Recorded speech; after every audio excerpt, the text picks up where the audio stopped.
माझी जी स्टोरी आहे, seed इंडस्ट्रीचा labour ते सीड इंडस्ट्रीचा मालक. म्हणजे त्या काळामध्ये ज्या मोठ्या मोठ्या कंपन्या आहेत त्याचे सीड प्रोडक्शन प्लॉट आपण इथं घ्यायचो आणि मी म्हणजे माझ्या शेतातही काम करायचो आणि मी मोलमजुरी पण करायचो. आणि आम्ही फक्त शेतकऱ्यांच्या मुला मुलींनाच नोकरी देतो किंवा मोलमजुराच्या मुला मुलींना. आमच्याकडे हा क्रायटेरिया आहे की ज्या सिंदखेड राज्यामध्ये माझा प्रोजेक्ट आहे तर याच इथे मला 500 रुपये नाही म्हणून मला 12वीतनं घरी बसावं लागलं. मी ड्रॉप आउट होतो 12वीला. हा, शेतकऱ्यांसाठी ते नवीन असेल पण माझंच म्हणणं आहे शेतकरी बांधवांनो, तुमच्या शेतात जी झाडं आहे त्या झाडाला काही न करता तुम्हाला पैसे भेटू शकतात. मला तुमचा तो किस्सा आठवतोय की तुम्हाला हाफ पॅन्ट नव्हती शाळेमध्ये जाण्यासाठी, मित्राची तुम्ही घातली होती. तो किस्सा मला लोकांना सांगायचा की आयुष्याची सुरुवात कुठं होऊ शकते आणि कुठं नेऊ शकते. करेक्ट.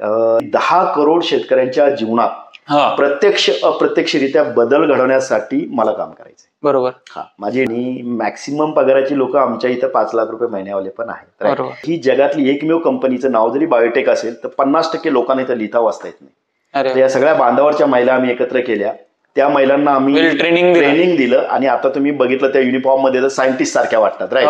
पण एक प्रसंग असा घडला होता की अचानक महिलाच कामावर आल्या नाही, एकही महिला कामावर आली नाहीये. तो प्रसंग काय होता आणि त्याला तुम्ही कसं सामोरे गेले? आता माझी जर ओव्हरऑल स्टोरी बघितलं, मी कला शाखेत शिकलेला आहे. आणि मी सॉफ्टवेअर इंजिनियर म्हणून नोकरी केली आणि जैवतंत्रज्ञान म्हणजे बायोटेक्नॉलॉजी माझा व्यवसाय आहे. तर माझ्या शिक्षणाचा त्याचा दूरदूरचा संबंध नाहीये.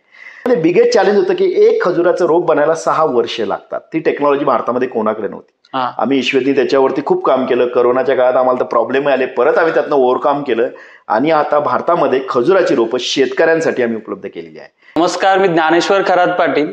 आमच्या विदर्भातल्या सिंदखेड राजाच्या मातीतलं एक रत्न, अर्थात स्वतःची आई वडील शेती करतायत, अल्पभूधारक आहे, कुठलीच व्यवस्था घरी नाही आहे, असं असता रुरल ते ग्लोबल अशा पद्धतीनं करोडोंची उलाढाल करणारा आणि ईश्वेत बायोटेक नावाचं साम्राज्य उभं करणारे संजय वायाळ सर आपल्या सोबत आहेत. सर, तुमच्या चर्चेमध्ये स्वागत. सरांना आज आपण बोलतं करणार आहोत त्यांच्या व्यवसायासंदर्भात आणि त्यांचा जो संघर्ष आहे, यशोगाथा आहे, आपण त्यांच्याकडनं जाणून घेणार आहोत. सर, सर्वप्रथम मला सांगा, ईश्वेत बायोटेक काय आहे? ईश्वेत बायोटेक ही जी संकल्पना आहे, आम्ही 2013 साली ईश्वेत बायोटेकची संकल्पना इथं मांडली. तर ईश्वेत बायोटेकच्या माध्यमातून ही एक जगातील एक बिगेस्ट टिश्यू कल्चर लॅब आहे. आमची जी प्रोडक्शन कॅपॅसिटी आहे ती 5 करोड प्लांट प्रत्येक वर्षाला आम्ही बनवतो आणि एक हायटेक टिश्यू कल्चर लॅब आहे. तर या माध्यमातून आम्ही वेगळ्या प्रकारच्या टिश्यू कल्चर रोपांची निर्मिती करतो. त्यामध्ये हॉर्टिकल्चर क्रॉप म्हटलं तर तुम्ही केळी आहे, त्यानंतर तुमचं खजूर आहे, त्यानंतर तुमचं संत्रा आहे, मोसंबी आहे, पेरू आहे, लिंबू आहे.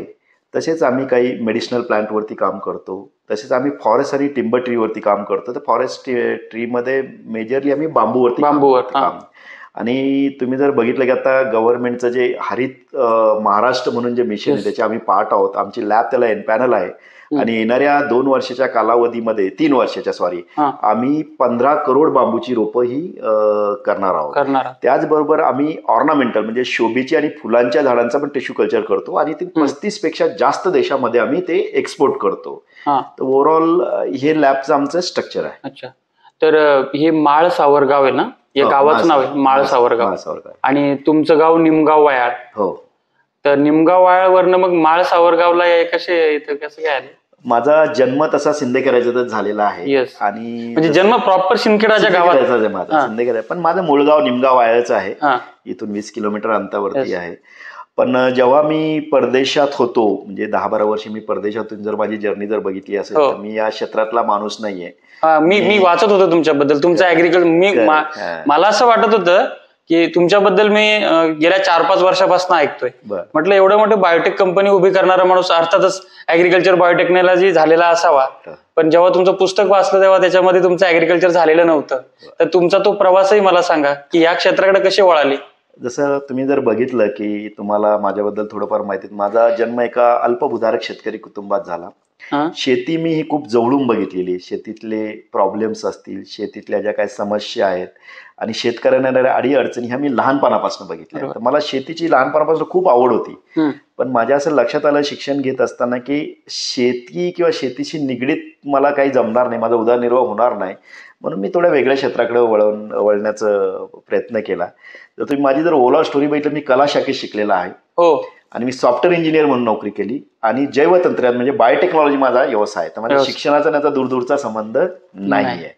तर जेव्हा मी परदेशात होतो, मी अमेरिकेत राहिलो, मी जर्मनीत राहिलो, अजून देशात राहिलो, पण 2013 साली मला असं वाटलं की आता 10-12 वर्ष मी परदेशात नोकरी केली, परत आपल्या मातृभूमीत यावं, आपल्या मातृभूमीचं आपल्या समाजाचं आपण काहीतरी देणं लागतो या भावनेने मी असा विचार केला की आपण परत यावं. तर परत येऊन करायचं काय, तर शेतीशी निगडीत करायचं.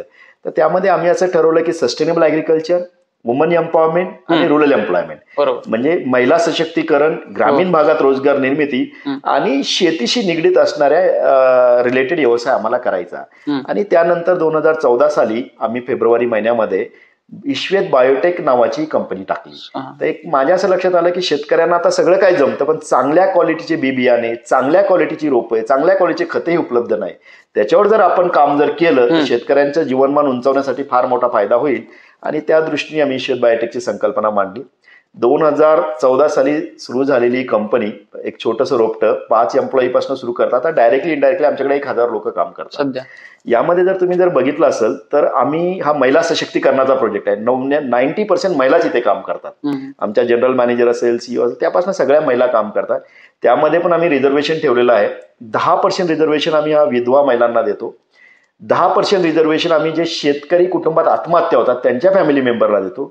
5% ज्या फिजिकली चॅलेंज आहेत महिला, म्हणजे काय म्हणतात अपंग महिला आहेत, त्यांना आम्ही देतो. आणि आम्ही आता एक नवीनही रिझर्वेशन लॉन्च केलं, ते ग्रँड मदर म्हणून, की ज्या आजी असतात त्या एकदा वयाचे 50-55 वर्ष झाले की त्यांना कोणी कामाला सांगत नाही, काम होत नाहीये, तर त्याही महिला आमच्याकडे दिसतात. म्हणजे आमच्या इंडस्ट्रीत आल्यावर तुम्हाला सुटाबुटात फिरणारी लोक दिसतील आणि नऊवारी घातलेल्या आजी पण दिसतील. तर हे सगळं करतो. आणि यात सगळ्यात महत्वाचं तुम्हाला सर, हे रिझर्वेशन कन्सेप्ट तुमच्या कसं लक्षात आलं? माझ्या असं लक्षात आलं की ग्रामीण भागामध्ये महिलांना तसाही रोजगार नाहीये. एक शिक्षिका हा जर चांगला जर व्हाईट जॉब जर सोडला त्याच्यापेक्षा काही नाहीये. आणि नंतर हे करत असताना माझ्या लक्षात असं आलं की रिझर्वेशन हा कन्सेप्ट वेगळा असावा, जातीपातीवर नसावा, पण त्याच्या जरुरीवरती असावं. तर आमच्या लक्षात आलं की ज्या विधवा महिला असतात तर त्यांचा घरातला जेव्हा त्यांचा कर्ता पुरुष जातो तर सगळ्यात मोठी समस्या असते की उद्याचं आर्थिक नियोजन काय. कारण ग्रामीण भागामध्ये महिला जनरली शिकलेल्या नसतात आणि न शिकल्यामुळे त्या काही कुठे नोकरीलाही नसतात. त्यामुळं आर्थिक त्यांचं म्हणजे महिना कसा घर कसं चालवायचं, तर त्या दृष्टीने तो आमचा एक कन्सेप्ट आला. नंतर मी बघितलं की आपल्या भागामध्ये आत्महत्या शेतकरी खूप करतात. तो करतो त्याचं कारण त्याची आर्थिक परिस्थिती खालवली असती. तर हा एक छोटा फुल ना फुलाची पाकळी, आमचा एक खारीचा वाटा त्यामध्ये आम्ही करावा, आपलं देणं लागतं. या दृष्टीने आमचं रिझर्वेशन आलं. आणि आम्ही फक्त शेतकऱ्यांच्या मुला मुलींनाच नोकरी देतो किंवा मोलमजुराच्या मुला मुलींना. आमच्याकडे हा क्रायटेरिया आहे. तर माझ्या डोक्यात असं होतं की बघा, व्यवसाय करताना कमर्शियल अँगल प्रत्येकाचा असावा आणि तो आवश्यक आहे, पण सोशल इम्पॅक्ट ज्याला म्हणता येईल, म्हणजे समाजाचं आपण काहीतरी देणं लागतो, या दृष्टीने मी कंपनी चालू केली. नाहीतर मी IT क्षेत्रात होतो, IT क्षेत्रात तिथं AC मध्ये बसून मी काम केलं असतं आणि कदाचित याच्यापेक्षा मोठी आणखी एम्पायर मी माझं उभं केलं असतं. पण माझ्या डोक्यात असं होतं की नाही, आपण समाजासाठी काहीतरी करायचं, ग्रामीण भागासाठी काही करायचं, ग्रामीण परिस्थिती बदलायची. त्या दृष्टीने आम्ही ईश्वेत बायोटेकची संकल्पना टाकली. आणि गेल्या 10 वर्षाच्या आमच्या प्रवासामध्ये हे छोटंसं रोपटं बघता बघता जगाच्या पातळीवरती आता गेलं. जगभर आहेत. आमचं अमेरिकेत आहे, आमचं साऊथ ईस्ट एशियात आहे, मिडल ईस्ट मध्ये आहे, युरोपमध्ये आम्ही काम करतोय, आफ्रिकेमध्ये आम्ही काम करतोय आणि भारतामध्ये ऑलमोस्ट सगळ्या राज्यांमध्ये आम्ही काम करतोय. मी सरांवरचं पुस्तक आहे ग्रीन वॉरियर इफेक्ट, बरोबर आहे, द संजय वायाळ. तर ते तुम्हीही वाचावं. डिस्क्रिप्शन मध्ये मी ते घेण्यासाठी कुठला नंबर आहे तो तुम्हाला देतो आहे. तर त्याच्यामध्ये सगळ्यात महत्वाचं सर, मी तुमची जेव्हा सुरुवातीची परिस्थिती बघत होतो की तुम्हाला आता मागे वळून जर तुम्ही बघितलं तर तुमचा स्वतःवर विश्वास बसत नसेल की संजय वायाळ खरंच इथपर्यंत येऊ शकतो का, बरोबर. तर मला तुमचा तो किस्सा आठवतोय की तुम्हाला हाफ पॅन्ट नव्हती शाळेमध्ये जाण्यासाठी, मित्राची तुम्ही घातली होती. तो किस्सा मला लोकांना सांगायचा की आयुष्याची सुरुवात कुठं होऊ शकते आणि कुठं नेऊ शकते. करेक्ट. जसं तुम्ही करेक्टली विचारलं, मी जसं म्हटलं माझं निमगाव आहे म्हणून छोटंसं गाव आहे. आमचं एकदम छोटंसं गाव आहे, म्हणजे आमच्या गावात शाळा पण नाही. तर आम्ही किनगाव राजा म्हणून इथे गाव आहे. अंदाजे माझ्या माहितीप्रमाणे 8 ते 9 किलोमीटर आमच्या गावात पायी जायचो, पायी यायचं. त्यावेळेस 7वीला मी असताना स्कॉलरशिपची एक्झाम होती, ती सिंदखेड राजाला होती. पण आमची आर्थिक परिस्थिती इतकी खराब होती की माझ्याकडे चांगली खाकीची जी पॅन्ट असते, हाफ पॅन्ट, ती पण नव्हती, फाटलेली असायची. म्हणून माझे मित्र आहे, त्याचा उल्लेख मी तर करणार नाही, कारण आम्ही लहान होतो त्यावेळेस, भावना वेगळ्या होत्या. तर त्यावेळेस त्याची चड्डी घालून मी इथे आलो. इथे सिंदखेड राजाला मी स्कॉलरशिपची एक्झाम दिली आणि जाताना आमची रस्त्यात भांडणं झाली. त्यांनी ती माझी चड्डी पण काढून घेतली. तर आमचे एक गुरुजी होते, त्यांनी त्यांचा रुमाल ज्याला म्हणता येईल दुपट्टा तो मला दिला. तो म्हणजे मी गुंडाळून घरी वगैरे गेलो. तर मला याच्यातनं हे सांगायचं की परिस्थिती बदलू शकते. परिस्थिती बदलू, नो डाऊट. त्या काळचा संजय वाय, जसं माझी जी स्टोरी आहे, सीड इंडस्ट्रीचा लेबर ते सीड इंडस्ट्रीचा मालक. म्हणजे त्या काळामध्ये ज्या मोठ्या मोठ्या कंपन्या आहेत त्याचे सीड प्रोडक्शन प्लॉट आपण इथं घ्यायचो आणि मी म्हणजे माझ्या शेतातही काम करायचो आणि मी मोलमजुरी पण करायचो. आणि आज बघितलं तर माझाही त्या लेवलचा ब्रँड आज जगभर सीड इंडस्ट्रीमध्ये पण आम्ही ईश्वेत क्रॉप सायन्स म्हणून उभा केलेला आहे. तर मला असं वाटतं की आपण जर कधी पहिल्यापासनं पॉझिटिव्ह असाल, आपला ॲटिट्यूड जीवनाकडे बघण्याचा दृष्टिकोन जर वेगळा असेल आणि आपल्याला आयुष्यात काहीतरी करायचं ही जर भावना असेल तर काही पण होऊ शकतं. मी नेहमी म्हणतो की अब्दुल कलाम साहेब, तुम्ही जर माझ्या फॅक्टरीत बघितलं असेल, एकच फोटो लावलेला आहे डॉक्टर अब्दुल कलामचा. कारण मी त्यांच्या विचाराने खूप प्रभावित होतो. त्यांचं नेहमी म्हणणं असायचं की तुम्ही स्वप्न एवढी मोठी बघावी की तुमच्यावरती लोक हसली पाहिजेत. बरोबर. आणि तिथनं खरी चिंगारी होती. माझ्या याच्यात असंच झालं. लहानपणी मी 7वी 8वीला असताना आकाशामध्ये विमान बघितलं आणि माझ्या असं मला वाटलं की विमानात बसून जायचं. तर हनवते नावाचे एक सर होते आम्हाला, मी खूप इन्स्पायर होतो त्या सरांविषयी. तर त्यांना मी सरलं की सर गुरुजी मला या विमानात बसून जायचं. मग सर फार हुशार होते, म्हणजे तुला जर जायचं असेल तर अमेरिकेला जातं आणि अमेरिकेला आमचे खूप अभ्यास करावा लागतो. मी ते वाचलं, मी तुम्हाला तो प्रश्न विचारणारच होतो. त्या पुस्तकामध्ये एक सारखं दिसतंय, हनवते सरांचा उल्लेख पण आहे की तुम्हाला अमेरिकेला जायचंय. कशाला जायचं तुम्हाला अमेरिकेला, ते सांगा. अमेरिकेला जायचं म्हणजे मला त्या लहानपणी अशा गोष्टी ऐकायला कानावर यायच्या की अमेरिकेला गेले खूप पैसे भेटतात, अमेरिकेत खूप पैसे असतात. आणि ही जी गरिबी म्हणतात ना आपली, पाचीला पुजविली असती, दरिद्री म्हणा गरिबी म्हणा. तर मला असं वाटलं की अमेरिकेत गेल्यानंतर आपल्याला खूप चांगले पैसे भेटतील म्हणून आपल्याला अमेरिकेला जायचं आणि विमानात बसून जायचं. तिथनं खरी सुरुवात झाली. पण माझी जर्नी जर तुम्ही जर बघितली की ज्या सिंदखेड राजामध्ये माझा प्रोजेक्ट आहे, तर या इथे मला 500 रुपये नाही म्हणून मला 12वीतनं घरी बसावं लागलं. मी ड्रॉप आउट होतो 12वीला. मी 11वी सायन्सला इथे होतो आणि 12वीला 500 रुपये फीस भरायला नाही म्हणून मी परत गावी गेलो. वर्षभर मी मैनयंत्र चालवलं. आमच्याकडे काही शेळ्या होत्या, गुरं होते, ते सांभाळले. आणि परत मी नंतर मग चिखलीला जाऊन माझं 12वी केलं. नंतर माझ्या लक्षात आलं की सायन्स घेतलं तर ट्युशन लावावं लागतं, ट्युशनला खूप पैसे लागतात, म्हणून मी आर्ट्स केलं. पण अमेरिकेला जाण्यासाठी इंग्रजी लागते म्हणून मी BA इंग्लिश लिटरेचर घेतलं. तिथं मी देवगिरी कॉलेज औरंगाबादचं तिथनं केलं. ते झाल्यानंतरही माझ्या असं लक्षात आलं की BA ला वगैरे कोणी घेऊन जात नाही, तिथं इंजिनियर डॉक्टर्सला घेऊन जातात. म्हणून मी MBA केलं पुण्यातनं, टॉप मोस्ट इन्स्टिट्यूटमधनं. MBA केल्यानंतर माझ्या लक्षात आलं की मॅनेजमेंटला जेवढा स्कोप नाही तो IT क्षेत्रात आहे. म्हणून मी SAP SAP नावाची टेक्नॉलॉजी शिकलो आणि तिथनं माझा खरा प्रवास सुरू झाला. मी जसं म्हणलं कला शाखेत शिकलो. त्यानंतर मी सॉफ्टवेअर, माझं जे पहिलं डेजिग्नेशन होतं सॉफ्टवेअर इंजिनियर होतं. मी सॉफ्टवेअर इंजिनियर आहे, ते मला जेव्हा व्हिजिटिंग कार्ड दिलं एका मल्टीनॅशनल कंपनी, तेव्हा मी सॉफ्टवेअर इंजिनियर म्हणून जॉईन केलं आणि मग 10-12 वर्ष ती नोकरी केली. तर परदेशात जाण्याचा हाच उद्देश होता की एक आपलं चांगलं करिअर घडावं, त्याच्या माध्यमातून आपल्याला चांगले पैसे भेटावे आणि जी आपली गरिबी ती दूर करावी. खरं सांगायचं त्यावेळेस एवढंच विजन होतं, यापेक्षा मोठं काही नव्हतं.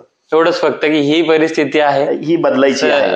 अनेकांनी सांगितलं की गरीब म्हणून जन्माला येणं गुन्हा नाही, पण गरीब म्हणून मरणं हा मोठा गुन्हा आहे. आणि फक्त काहीतरी प्रकाश होतात यायचंय, परिस्थिती बदलायची आणि म्हणून अमेरिकेकडे जायचंय, बस एवढ्यासाठी निघालेला प्रवास. म्हणजे शिक्षण कला क्षेत्रामध्ये, नंतर BA, त्याच्यानंतर सॉफ्टवेअर इंजिनियर. सॉफ्टवेअर इंजिनियरचा त्या कलाशी BA काही संबंध नाहीये. आणि बायोटेक्नॉलॉजीमध्ये नंतर सॉफ्टवेअर इंजिनियर, नंतर ही ऍग्रीतली कंपनी, त्या सॉफ्टवेअर इंजिनियरचा त्या कंपनीचा काही संबंध नाही आहे. सर मग हे सगळं करत असताना तुम्ही तुमच्या लग्नाबद्दल मी वाचलंय, काय लव्ह मॅरेज केलं का अरेंज मॅरेज केलं? नाही, अरेंज मॅरेजच आहे माझं. मी जेव्हा माझं MBA झालं तेव्हा मला एका चांगल्या मल्टीनॅशनल कंपनी नोकरी पण लागली, पण ते आमच्या आईलाही कॅन्सर झाला होता, मग ते थोडंसं परत हे.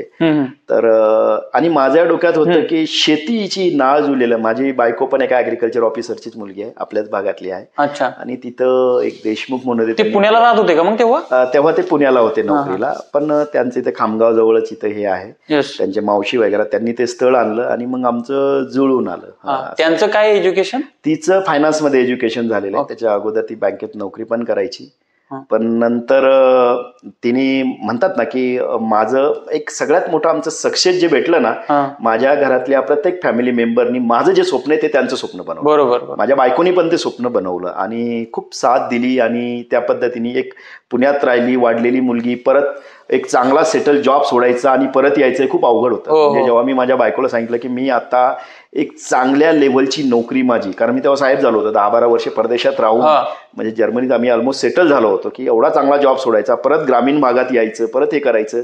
पण तिने मला सांगितलं की काय नाही, तुमचं जे स्वप्न असेल तर आम्ही तुमच्या सोबत आहात. आणि त्या पद्धतीने तिने घरच्यांनी, आई वडील असतील, माझा भाऊ असेल अक्षय, यांनी खूप साथ दिली आणि मग हे आमचं उभं राहिलं, खरं साम्राज्य उभं राहिलं.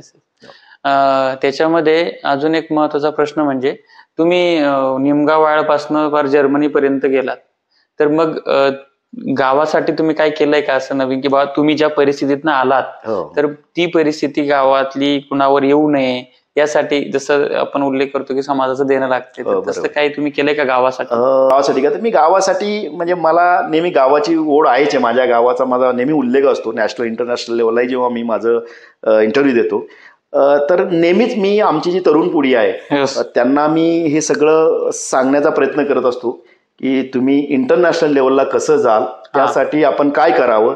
कारण आता बघा तुम्ही, उत्तम असून चालत नाही, आता सर्वोत्तम असावं लागतं. तर त्याच्यावरती आम्ही काम करण्याचा प्रयत्न करतो. त्याच्यामध्ये एक ॲग्रोप्रिनियरचा हे होता, एंटरप्रिनियर आपण वाचलं. ॲग्रोप्रिनियर तुमची काय कन्सेप्ट आहे? माझ्या डोक्यात असं आहे की ॲग्री सेक्टरमध्ये जर तुम्ही काम केलं तर समाजातल्या तळागाळातल्या माणसापर्यंत तुम्ही जाऊ शकता आणि समाजातल्या तळागाळातल्या माणसाला तुम्ही मदत करू शकता. तर बरेच लोक, मी एंटरप्रिनर आहे, मी बिझनेसमॅन आहे, कोणी म्हणतं मी इंडस्ट्रीज आहे, मी इंटरनॅशनल आयकन आहे, पण मला असं वाटतं की being the agripreneur is nothing but की तुम्ही तुमच्यापेक्षा तळागाळातल्या शेतकऱ्यांसाठी काय काम करतात ती संकल्पना घेऊन तिकडे जाणे. तर हा एक आमचा महत्वाचा कन्सेप्ट होता.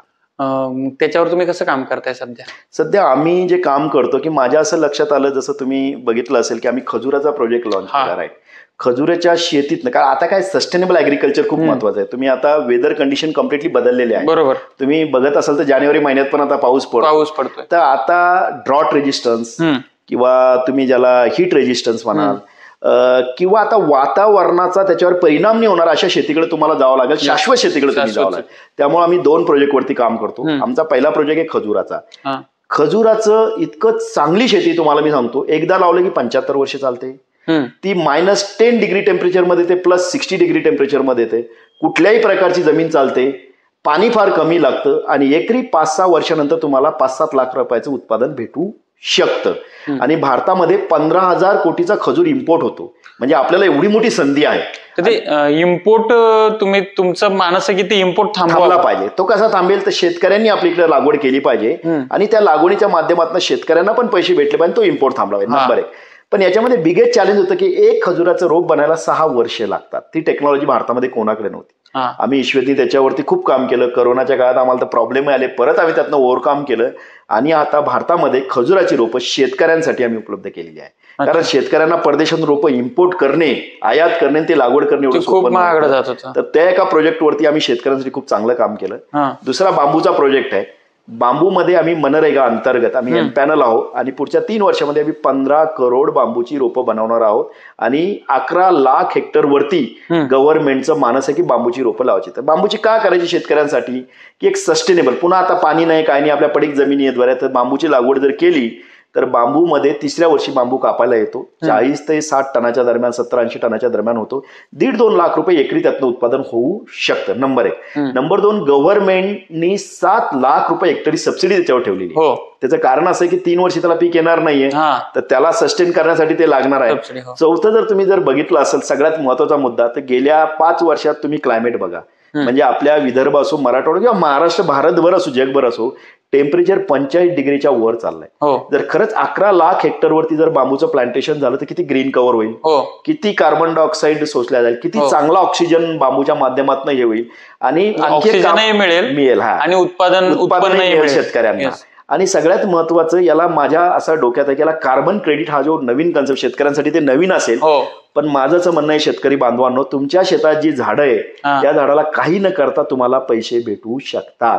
ज्या मोठ्या मोठ्या कंपन्या आहेत, रिफायनरी आहेत, ह्या पोल्युशन करतात, त्यांना कायदा असतोय की त्यांनी कार्बन सिक्वेन्सिंग, कार्बन क्रेडिटवरती काम करावं. तर या बांबूच्या माध्यमातून कार्बन क्रेडिट क्रिएट होऊ शकतं. ते कार्बन क्रेडिट घेणाऱ्या कंपन्या असतात, विकत घेणाऱ्या, त्या माध्यमातून मी शेतकऱ्यांना 4 पैसे हाताला लागू शकतात. ते 2 प्रोजेक्ट आम्ही आता चांगल्या पद्धतीने करतो. आमची सीड इंडस्ट्री आहे. तर तुम्ही विचारलं शेतकऱ्यांसाठी काय, ते तर सांगा नंतर. सीड मध्ये तुम्ही कशामध्ये उतरलात? आम्ही व्हेजिटेबल सीड मध्ये काम करतो, भाजीपाल्याचे. कारण तुम्ही जर बघितलं तर आपला हा जो भाग आहे, या भागामध्ये सीड कॅपिटल ऑफ एशिया म्हणतात. आता सीड कॅपिटल ऑफ वर्ल्ड पण म्हणायला लागले. जगात मॅक्सिमम सीड इथं प्रोड्यूस होतं आणि तिकडे जातं. आपल्या इथलच्या स्थानिक आमदार खासदारांना मी हा प्रश्न मांडला होता की इथं सगळ्यात मोठ्या प्रमाणामध्ये सिंदखेड राजा देवळगाच्या भागामध्ये सीड प्रोडक्शन घेतलं जातं आणि याचे हेडक्वार्टर म्हटलं दुसरीकडे आहे. जर इतक्या मोठ्या प्रमाणात इथला जर शेतकरी इथं सीड प्रोडक्शन घेतोय तर ते हेडक्वार्टर इथं काय येऊ शकत नाही. ते इथं जर आले तर इथं रोजगार वाढेल, थोडं अर्थकारण बदलेल. परंतु तो वेगळा विषय झाला. तुम्ही खूप छान प्रश्न विचारला. आता गेल्या 3 वर्षापासून मी खूप पाठपुरावा करतोय आणि सीड हब नावाची संकल्पना आपल्या इथं आणतोय. मला वाटतं पुढच्या वर्षी होईल. मी गव्हर्नर, बाकी सगळ्या लोकांना जिथं जिथं मला सेंटर असेल, स्टेटला, तुम्ही खूप छान प्रश्न विचारला की सगळ्या सीड कंपन्या आपल्याच भागात आहे. इथं जर प्रोसेसिंग झालं, इथल्या ऍड्रेस वरती झालं तर तो एक चांगला रेव्हेन्यू आपल्या डिस्ट्रिक्टला येईल. आणि डिस्ट्रिक्टला जर तो रेव्हेन्यू आला टॅक्सच्या स्वरूपात तर तो आपल्या इथे आपल्या भागासाठी कामाला आणता येईल आणि आपल्या 4 लोकांना काम भेटेल. या दृष्टीने आम्ही डेफिनेटली सीड हबवरती काम 2 गोष्टीला लिंक करता येऊ शकतं आपल्याला. पलीकडे लोणारही आता तिथे वाशिम पर्यंत इकडे स्पेशली आपल्या जिल्ह्याचा जर विचार केला तर लोणार हे जागतिक पर्यटन आहे. जिजाऊ सुद्धा एक खूप मोठा ऐतिहासिक वारसा आणि जगप्रसिद्धच आहे. तर आपण म्हणतो की इथं पर्यटक येत नाहीये किंवा पर्यटक आला तरी त्याला व्यवस्थित राहायची व्यवस्था हे नाही. जर इथं या सीड कंपन्यांचे जर हेडक्वार्टर आले तर साहजिकच आहे त्यांचं एखादं 3 स्टार हॉटेल इथे येऊ शकतं, पर्यटक थांबू शकतो. दोन्ही गोष्टी लिंक होऊ शकतात. खूप चांगलं काम होतं. जसं त्याच माध्यमातून आम्ही एक 7 वर्षापूर्वी विश्वेत क्रॉप सायन्स नावाची सीड कंपनी टाकली. तर आता आमच्याशी हजारो शेतकरी त्या माध्यमातून जुडलेले सीड प्रोडक्शन करून देण्यासाठी असतील. आणि आम्ही भाजीपाल्यामध्ये सगळे सीड्स बनवतो. तुमचं टोमॅटो असेल, मिरची असेल, भेंडी, वांगी, कारलं, दोकडं, भोपळा, वॉटेवर काय असेल. आणि त्या माध्यमातून आम्ही शेतकऱ्यांशी चांगलं काम करत आहोत. त्याच्यानंतर सगळ्यात महत्वाचं म्हणजे काय की आपण नेहमी म्हणतो शेतात काय पिकतं याच्यापेक्षा बाजारात काय पिकतं हे महत्वाचं आहे. आणि आपण नेहमी म्हणतो की भारताच्या शेतकऱ्यांना जगाच्या शेतकऱ्यासोबत स्पर्धा केली पाहिजे. बरोबर. मग हे सगळं करत असताना आता जगभरामध्ये AI आलेलं आहे, आर्टिफिशियल इंटेलिजन्स, आणि ती AI आता तुमच्या शेतामध्ये पण आलेलं आहे. आपण म्हणतो कृत्रिम बुद्धिमत्तेद्वारे केली जाणारी शेती. तर त्या संदर्भात आपलं भरपूर चर्चा झाली. तुम्ही त्या संदर्भात काम करता. तर माझे तुम्हाला 2 प्रश्न आहेत की ते आपला शेतकरी, विशेष करून विदर्भातला, बुलढाण्यातला शेतकरी, तो कधी त्याच्या शेतामध्ये ते कधी येईल, एकंदर तुमचा काय अंदाज आहे? आणि दुसरं म्हणजे की तुमच्यासारखे जे काही कंपन्यांवाले लोक आहेत बिझनेस क्षेत्रातले, तर तुम्हाला त्याच्यामध्ये मोठं योगदान द्यावं लागणार आहे. कारण की सरकार म्हणजे सर्व काही नाहीये. तुमच्यासारख्या लोकांना पुढे येऊन ते सगळं करावं लागणार आहे. तर ते आव्हान आहे आपल्या समोरचं, ती संधी आहे, त्याबद्दल तुमचं काय मत? तुम्ही खूप छान प्रश्न विचारला की जोपर्यंत शेतीच नाही, कुठल्या व्यवसाय असो, स्वतःला असो, संसाराला असो, आता टेक्नॉलॉजी युग आहे. आपण जर टेक्नॉलॉजी जोड त्याला दिली नाही तर आपल्याला आपली ग्रोथ होणार नाही, आपली प्रगती होणार नाही. तर AI मध्ये बेसिकली तुम्ही जसं विचारलं की आम्ही आता AI म्हणतो, AI इन ऍग्रिकल्चर म्हणून. तर आम्ही त्याच्यामध्ये ब्लॉकचेन टेक्नॉलॉजीचा सपोर्ट घेऊन AI माध्यमातून आम्ही खूप मोठं काम करतोय. त्यामध्ये आम्ही मार्च महिन्यामध्ये एक ऍप लॉन्च करणार आहोत, AI app, AI in agriculture. आणि मला वाटतं भारतातलं वन ऑफ द बिगेस्ट आणि बेस्ट ऍप असेल अशी मी मतलब माझी मानस आहे माझा. तर त्या ऍपच्या माध्यमातून काय होणार, तुम्ही एक शेतकरी आहात, तुम्ही ते ऍप डाउनलोड करायचं. त्या ऍपमध्ये लेट्स एक्झाम्पल तुम्हाला टोमॅटोची शेती करायची तर तिथे एक ट्रेनिंग कोर्स असणार आहे. पहिला प्रश्न, टोमॅटोची शेती का, मग टोमॅटोची शेती कशी करावी, टोमॅटोची शेती करत असताना काय काय करावं, आणि त्याच्यानंतर टोमॅटो पिकले म्हणजे शेतकऱ्यांना म्हणतात ना पिकवता येतं पण खपवता येत नाही, उदाहरणार्थ. तर ते विकायचं कुठं, म्हणजे मार्केट लिंकेज, या सगळं त्याचं एक सायकल त्याच्यामध्ये असणार आहे. मग त्याच्यामध्ये त्या AIच्या माध्यमातून तो टोमॅटो शेतीला सांगणार आहे की तुमच्या जमिनीमध्ये आता किती मॉइश्चर आहे, कधी पाणी दिलं पाहिजे, त्याच्यानंतर लेट्स एक्झाम्पल त्याच्यावरती आलेला रोग कुठला आणि त्या रोगाला कुठलं औषध चालतं, म्हणजे जेणेकरून शेतकऱ्याची जी फसवणूक होती पेस्टिसाइड्समध्ये ती थांबणार आहे. त्याच्यानंतर त्याची हार्वेस्टिंग आहे, म्हणजे काढायला जेव्हा येतं ते कधी काढलं पाहिजे, काढणी पश्चात त्यांनी काय काय त्याचे निगा घेतली पाहिजे, आणि काढल्यानंतर लेट्स एक्झाम्पल तुमचा सिंदखेडचा शेतकरी आहे, त्यांनी टोमॅटोचे 4 क्रेट काढले, तर ऍपवरती तो नुसतं टाकणार आहे की मी आज 4 क्रेट टोमॅटो काढलेले आहे, तर त्याच्या आजूबाजूचे 10-15 व्यापाऱ्याची लिस्ट त्याला दिसेल, कोणाकडे विकू, फोन नंबर सहित त्याचं लिंकेज आम्ही करू. त्यांनी फोन करायचा आहे, बाबा तुझ्याकडे केवढं आहे, तुझ्याकडे केवढं आहे. आता शेतकऱ्यांची परिस्थिती वाईट काय होती की तो बिचारा तोडेपर्यंत 20 रुपये किलो भाव असतो, उदाहरणार्थ ट्रॉलीत भरेपर्यंत 18 रुपये होतो, ट्रॉली त्या मार्केटमध्ये पर्यंत 16 होतो, आणि तिथं जाता जाता त्याची हराशी होईपर्यंत तो 12 रुपये होतो. एक्झाम्पल ही परिस्थिती आहे. त्याच्यातनी काय होईल की शेतकऱ्यांना येईल की बाबा ह्या अंदाज काय आहे, तर तो अंदाज या दृष्टीने आम्ही एक ऍप लॉन्च करतोय, आणि हे ऍप फ्री ऑफ कॉस्ट शेतकऱ्यांना असणार आहे, आणि ते अँड्रॉइड बेस असणार आहे, ऍपल म्हणजे iOS बेस पण असणार आहे. शेतकऱ्याकडे आता तुम्ही जर बघितलं तर मॅक्सिमम शेतकऱ्याकडे मोबाईल आहे, तर त्या ऍपवरनं त्याची शेती त्याला करता येऊ शकते. त्यातनं तो वेदर बघू शकतो, टेम्परेचर, सगळं पेरणी काढणी ते मार्केट, विक्री, इतकं मार्गदर्शन तो करेल. आणि गेली 5 वर्ष झाली मी याच्यावरती काम करतो, आणि आता ती खरंच वेळ जुळून आलेली आहे. आणि मार्च मध्ये आम्ही ते ऍप लॉन्च करणार. एकंदर लोकांना आता प्रश्न पडला एआय म्हणजे काय, तर तुम्ही डायरेक्ट त्याचं उत्तर त्यांना हे आहे एआयला घाबरू नका, असं काही मोठा टेक्नॉलॉजी वर्ड आहे. एआय म्हणजे काहीच नाही, तो तुमचा एक मित्र आहे, तो तुमचा सोबत आहे. तुम्ही नसताना किंवा तुम्ही जो विचार करता त्याच्या अगोदर एक डेटा अनालिसिस करून तो तुम्हाला उत्तरं देतो, आणि त्या उत्तराचा आपल्याला चांगला फायदा होतो. जसं आपण डॉक्टरकडे जातो, एक्झाम्पल बरोबर आहे, तर डॉक्टर डायग्नोसिस करतात एक्झॅक्टली काय, तुम्ही म्हणता मला ताप आला, पण ताप कशामुळे आला त्यानुसार तो मेडिसिन देतो. तसं याच्यामध्ये शेतीमध्ये चांगलं होऊ शकतं. त्याच्यामध्ये मी जर तुमचं इंट्रोडक्शन करताना रुरल ते ग्लोबल असा उल्लेख केला, पण ते रुरल ते ग्लोबल बनवणारी आणि संजय वायाळला द संजय वायाळ बनवणारी ती 7 सूत्रे कुठली आहेत, जी तुम्ही पुस्तकामध्ये उल्लेख केला होता, ती 7 सूत्रे कशाच्या आधारे तुम्ही घडले, ती 7 सूत्रे कुठली आहेत नेमकी? मला असं वाटतं की इनफॅक्ट मी त्याच्यावर एक पुस्तक पण लिहिणार आहे बरं का. अच्छा. 7 habits to become a successful businessman म्हणून असं माझ्या डोक्यात आहे, किंवा सक्सेसफुल वॉटएव्हर काय असेल. तर ती सगळ्यात महत्त्वाची सूत्रे. मला असं वाटतं की तुम्ही कुठला व्यवसाय असेल, नोकरी असेल, काय असेल करत असताना काही तुमचे स्वतःचे एथिक्स असावे.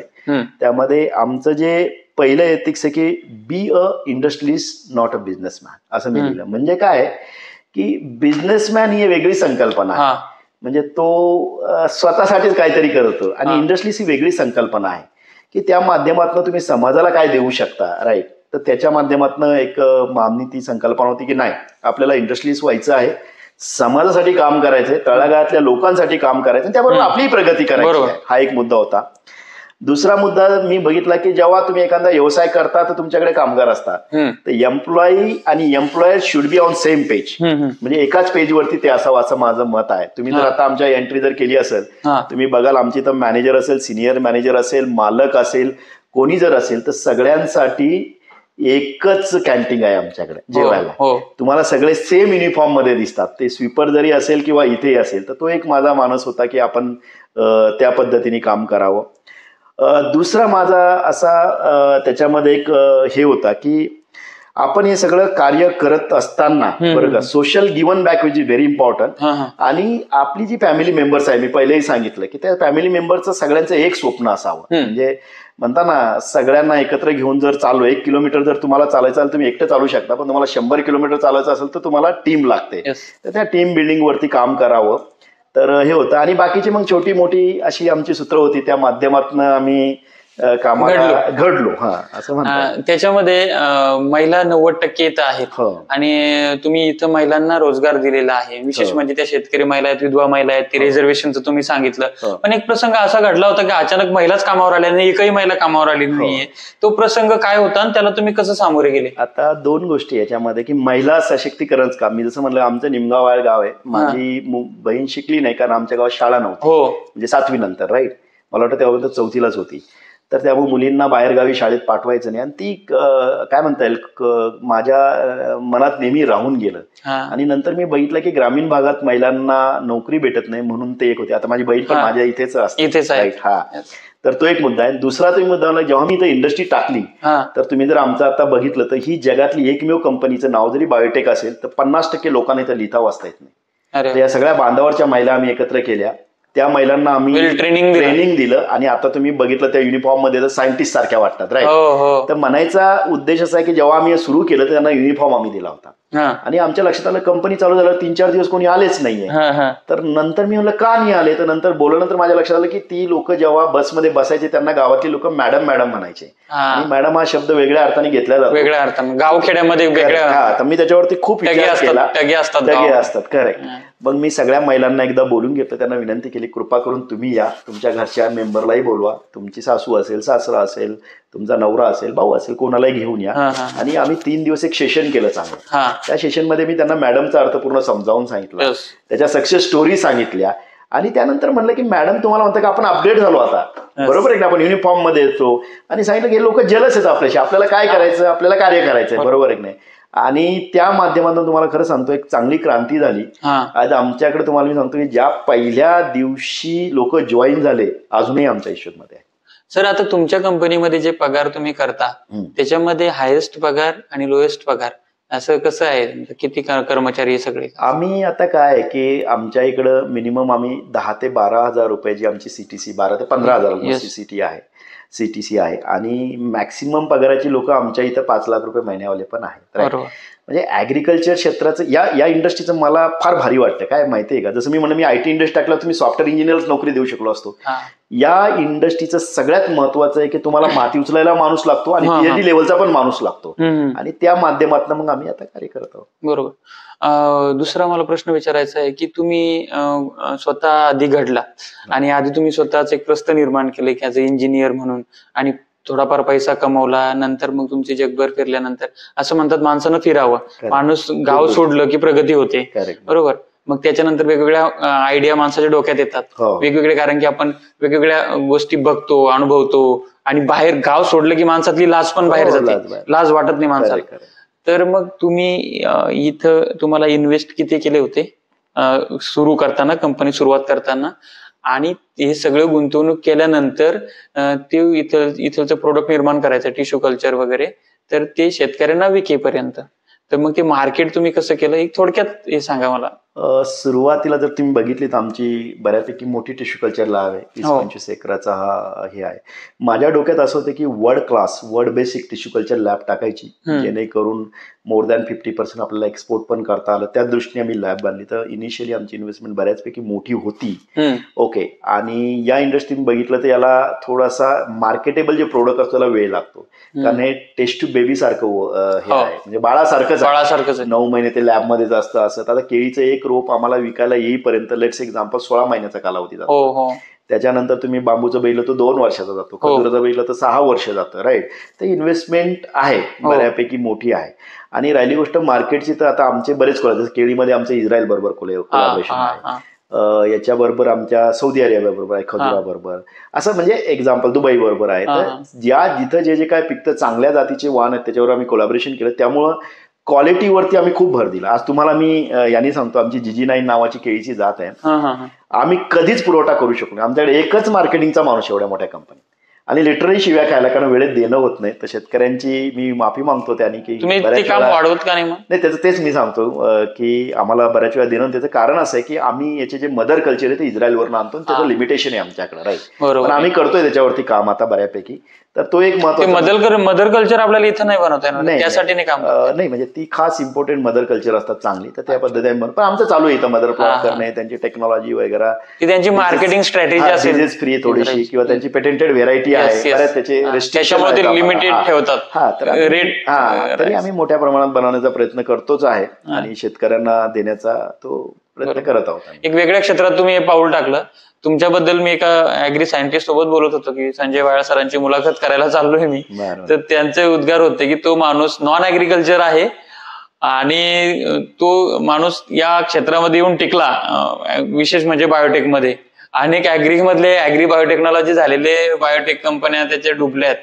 तर तुमचं यशाचं गमक काय आहे? की मला असं वाटतं की व्यवसाय करायला तुम्ही त्या क्षेत्रातले तज्ञ नसावेच किंवा असावेत, म्हणजे तो वेगळा आहे. फक्त तुमचा दूरदृष्टिकोन असावा की आपल्या व्यवसायाला प्रामाणिकपणे आपण व्यवसाय कसं करू. बरोबर. क्वालिटी प्रोडक्ट वरती आपण भर देऊ आणि आपला जो कस्टमर आहे तोच आपला देव एक्झाम्पल किंवा त्याच्यासाठी आपल्याला काय बेस करता येईल त्याच्यावर जर काम केलं ना तर तुम्ही टिकू शकतात आणि जे काय द्याल ते एकदम चांगल्या गुणवत्तेचं जर दिलं ना तर माझं असं मत आहे कस्टमर जो असतो किंवा शेतकरी आमच्या इंडस्ट्री ते शोधत तुम्हाला येतात, तुम्हाला द्यायचं काम बरोबर. तर त्याच्यावरती जर काम केलं मला वाटतं आमच्या यशाचं हे एक रश आहे. दुसरं टीम. माझं नेहमी म्हणणं आहे की बऱ्याच वेळा लोक म्हणतात की संजय वाळने केलं, संजय वाळने ते केलं. खरंच मी काय केलं मला माहिती नाहीये, पण हे सगळं टीमनी केलं. आम्ही जर एक टीम म्हणून जर काम केलं नसतं किंवा या टीमनी जर मला साथ दिली नसती तर कदाचित हे आमचं छोटं मोठं विश्व उभं राहिलं. सर दुसरा एक किस्सा होता, तो गुजरातवरनं ट्रक आणत आणला होता तुम्ही एमडी होता, कंपनीचे मालक होतात आणि अशा याच्यामध्ये रोप खराब होईल अशी भीती होती काहीतरी आणि तुम्ही तब्बल 1200 किलोमीटर डे नाईट ट्रक चालवत आणला होता. हे डेडिकेशन तुमचं होतं, त्यामुळे तुमची कंपनी आज फायद्यामध्ये आहे. आणि काय प्रसंग होता तो? माझं सगळ्या तरुणांना ज्यांना व्यवसाय द्यायचं त्यांना एक सांगायचं की you should be the passionate. तुमचं पॅशन असावं, पॅशननी आपण काम करू. माझी वेगळी बाजू तुम्हाला माहिती की नाही, अर्ध्यापेक्षा जग मी मोटरसायकलवर फिरलेलो आहे. मी ट्रेकर आहो, मोटर वाचलो मी. इव्हन मी विमानात उड्या मारणे ज्याला स्काय डायव्हिंग म्हणतात ते केलेलं आहे. तो जो गुजरातचा आहे खजूर हा माझा पहिल्यापासून ड्रीम प्रोजेक्ट होता. तर काय झालं की गुजरातमध्ये खजूर होतो आणि त्याची जी मदर प्लांट असतात तिथं आता सकर काढून असतो तो ट्रकमध्ये आम्ही काढले भरले. एक ड्रायव्हर आमच्या सोबत होता त्यांनी दिलेला. तो 10 किलोमीटर गेल्यानंतरच म्हणला एकदा वॉशरूमला जाऊन येतो. माझ्या लक्षात आलं काहीतरी गडबड आहे. दुसऱ्या वर्षी गेला आणि तो गायबच झाला. बिकॉज तो ड्रिंक वगैरे गेला असेल माहिती नाही. इथं मी त्यावेळेस सौदी अरेबियातनं सायंटिस्ट मागवले. ते 2 दिवस इथं राहणार होते, विजा पण 2 दिवसाचा होता आणि मला काही करून ते घेऊन यायचं होतं आणि माझ्यासोबतही 2 सायंटिस्ट होते. मी काय करावं काय नाही थोडंसं जमतं आपला ट्रक काढला आणि डायरेक्ट इथं ट्रक घेऊन आलो. त्याच्यानंतर मला अजूनही आठवतं आमच्या सायंटिस्टकडे मी बघितलं ते जस्ट बिकॉज ऑफ बिचारे जीव मुठीत धरून बसले होते की आपली नोकरी आहे, हा आपल्या कंपनीचा मालक आहे, मनातल्या मला त्यांनी शिवाय दिला तर हा ट्रक चालवत नेतोय, पण आम्ही एन्जॉय करत आलो. तर मला यातनं हे सांगायचं की तुमचं जर पॅशन असेल आणि तुम्ही जर पॅशननी जर काम केलं ना तर सक्सेस जे असतं हे तुमच्याकडे येतं, तुम्हाला त्याच्याकडे जायची जरूरत नाही. एकंदर सर आता आपल्या ईश्वेत बायोटेकला 10 वर्ष पूर्ण झालेत. आता सध्या आपला टर्नओव्हर किती आहे? तर बेसिकली आता आमची 10 वर्ष कंप्लीट झाले. आता आमच्याकडे मोठी 500 कोटीचे प्रोजेक्ट्स आहेत. ओके, जसं बांबू असेल, खजूर असेल, तर या पद्धतीने आमचं काम चालू आहे आणि ही एवढी मोठी सगळी प्रोजेक्ट आता आम्हाला ती हँडल करायची आहे, ते डिलिव्हर करायची आहे. तर माझं आणखी एक मत आहे की टर्नओव्हर किती आहे त्यापेक्षा आपल्याला शेतकऱ्याच्या जीवनात काय बदल घडवता आला. बरोबर. माझं तुम्हाला सांगतो की माझा एक शेवटचा म्हणजे शेवट म्हणण्यापेक्षा माझा एक मानस आहे असा फ्युचरमध्ये की 10 करोड शेतकऱ्यांच्या जीवनात प्रत्यक्ष अप्रत्यक्षरित्या बदल घडवण्यासाठी मला काम करायचंय. बरोबर. माझी इंडस्ट्री चालू आहे, माझ्या रोजीरोटीची खरंच सोय झालेली आहे, कदाचित माझ्या पुढच्या जनरेशनची सोय झालेली आहे. बरोबर. पण त्याच्याही पेक्षा मला असं वाटतं की या माध्यमातून आपल्याला चांगलं कार्य कसं करता येईल आणि शेतकऱ्यांपर्यंत पोहोचून किंवा शेतकऱ्यांच्या जीवनात काय बदल घडवता येईल त्यासाठी आम्ही प्रयत्न करत आहोत. नक्कीच तुम्ही आम्हाला खूप वेळ दिला एवढ्या बिझी शेड्यूलमध्ये आणि आपल्या शेतकऱ्यांसाठी तुमची यशोगाथा तुम्ही आम्हाला सांगितली. धन्यवाद. आणि सुरुवातीला मी रुरल ते ग्लोबल थोडक्यात आपल्या गावरान भाषेत गल्ली ते दिल्ली असं सांगायचं झालं तर म्हणजे ज्या व्यक्तीला 350-400 रुपये फी साठी त्याचं शिक्षण सोडावं लागलं, नंतर काम करून शिकावं लागलं, ज्या व्यक्तीला 7वीमध्ये म्हणजे पॅन्ट सुद्धा घालायला नव्हती, असा व्यक्ती आज आपल्या समोर एक वर्ल्ड वाईड बिझनेसमन, एक इंडस्ट्रियलिस्ट आणि एक स्वतःचं साम्राज्य निर्माण करू शकतो. याचं जिवंत उदाहरण म्हणजे आदरणीय संजय वायाळ सर आहेत आणि ते माझ्यासारख्या तमाम ॲग्रीमध्ये काम करणाऱ्या, शेती क्षेत्रामध्ये काम करणाऱ्या आणि एक माणूस असणाऱ्या प्रत्येकासाठी खूप मोठं इन्स्पिरेशन तुम्ही आज झालेला आहात आणि तुम्हाला खूप खूप शुभेच्छा, तुमचं खूप खूप अभिनंदन. आम्हाला वेळ दिला त्याबद्दल आभार. थँक्यू.